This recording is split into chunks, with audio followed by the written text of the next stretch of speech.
Ayan, hello guys, meron tayo ditong Canon G3010. So ang problem nito is puno naman yung ink nya, pero walang nagpo-flow dito na ink sa loob sa mga ink pipes nya, ink tubes nya, no? So pag nozzle test tayo, testing natin nozzle test. Press nyo lang tong yan, itong button na to, plus yan yung 1 na yan, then click start.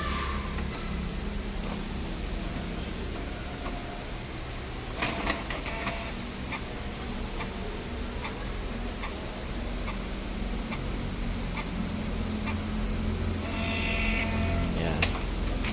As you can see, okay naman lahat nung nozzle nya. Yan, yung black, cyan, magenta, at saka yellow.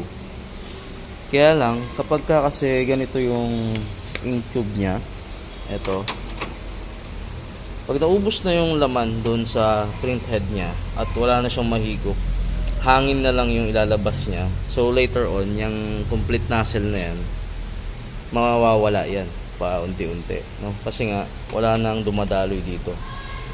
From ink tank, dapat may magpo-flow yan dito sa ink tube nya papunta sa printer head, sa cartridge.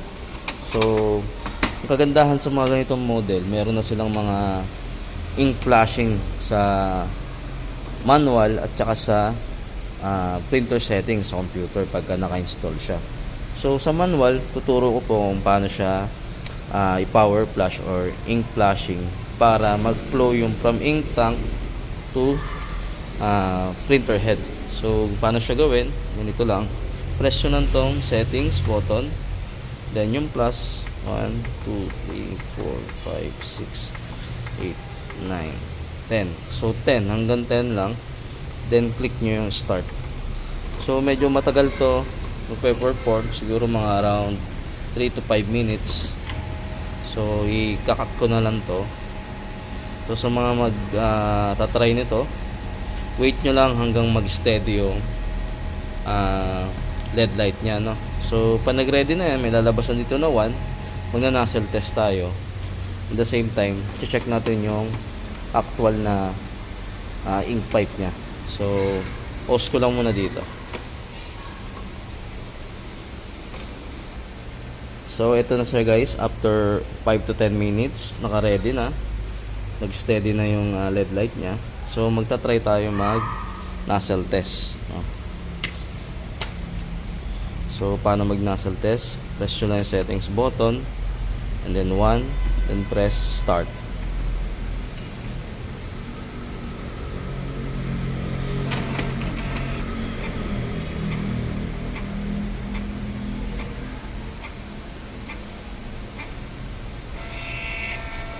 Yan, kompleto na yung kulay nya,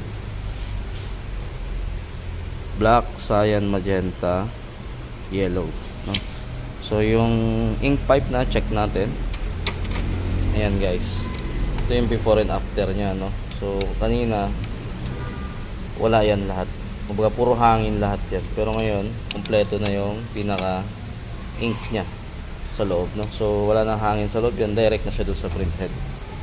Then nakita nyo nabawasan kasi nga pinlash niya yung mga hangin at nagkarga siya ng panibagong ink. So yan lang guys, okay na. Pag may problem kayo sa mga G-series, maganda yan yung mga unit na to kasi may manual siya, no? May manual setting siya na pwede nyo siyang i-fix kahit na walang PC, no? So yan lang guys, thank you, God bless.